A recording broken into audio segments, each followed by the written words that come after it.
একদম কম সময়ে টেস্টি খাবার বানাতে কার না ভালো লাগে। নমস্কার বন্ধুরা, আমি দেবিকা মণ্ডল আর আজকে আমি আপনাদের সাথে শেয়ার করতে চলেছি তেলাপিয়া মাছের ঝাল রেসিপি। তাহলে বেশি কথা না বাড়িয়ে আজকের এই রেসিপিটা শুরু করছি। প্রথমেই এই রকম মিডিয়াম সাইজের কয়েকটা তেলাপিয়া মাছকে ভালো করে কেটে ধুয়ে পরিষ্কার করে নিতে হবে। তারপর নুন হলুদ মাখিয়ে একটু সময় রেখে দিতে হবে। এরপর একটা ফ্রাইং প্যানে পরিমাণ মতো তেল ভালো করে গরম করে নিতে হবে। একদম ধোঁয়া ওঠা পর্যন্ত অপেক্ষা করে তারপরে এই হলুদ নুন মাখিয়ে রাখা মাছগুলোকে ভেজে নিতে হবে। হাতে একটুখানি সময় নিয়ে মাছগুলোকে ভেজে নেওয়াই ভালো, যাতে করে মাথার দিকটা কোনোভাবেই কাঁচা না থাকে আর কোনো প্রকার যাতে আঁশটানি গন্ধও না করে। এখানে প্রত্যেকটা মাছকে আমি প্রায় ঢেকে ঢেকে ভালো করে ভেজে নিয়েছি। এরপর একটু তেল তুলে নিয়ে ওই তেলের মধ্যেই দিয়ে দিলাম একটা তেজপাতা, কিছু পরিমাণ 5 ফোড়ন আর দিয়েছি একটা বড় সাইজের টমেটো কুচি।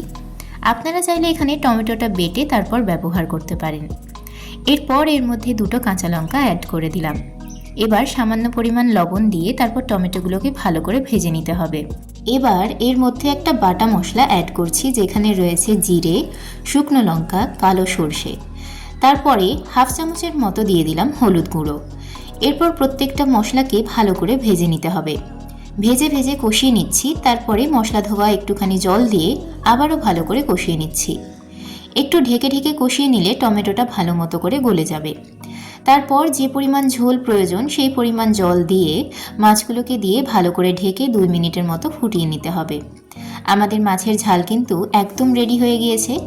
এরপর শুধু নুন চেক করে তারপরে ওপরে সর্ষের তেল দিয়ে এটাকে সার্ভ করলেই রেডি। এই রান্নাটা অবশ্যই বাড়িতে একবার বানিয়ে দেখবেন।